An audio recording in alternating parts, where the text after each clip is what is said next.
New tonight at 6, a first-of-its-kind deal. One of the nation's largest department stores partnered with Trademark to buy the Longview Mall. Tonight, KLTV7's April Peardot has more on how the new deal with Dillard's is going to expand the mall, aimed at catering to what the community wants.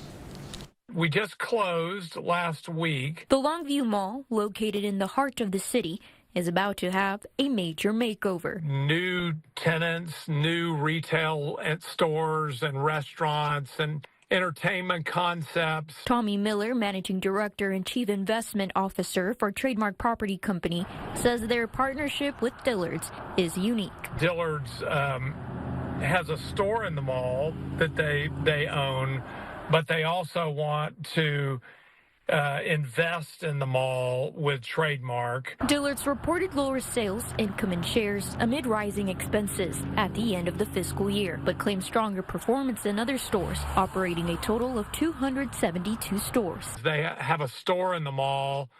Will make our partnership even that much more aligned. According to Trademark, the mall draws over 3.7 million visitors a year and includes big-name stores like Dillard's, JCPenney, and Dick's Sporting Goods. But the mall, being almost 50 years old, really hasn't changed or been updated in many, many years. Miller says it's time for a transformation. There are many regional malls across the country that need to be modernized and more in tune with what customers want today. Miller says right now they're in planning stages and hope to start process of remodeling as soon as possible. To make sure that we're delivering what the community wants and needs. April Peardot, KLTV 7 News. And Trademark, which owns the Galleria in Dallas, plans to have the new add-ins finished at the Longview Mall in the next 2 to 3 years.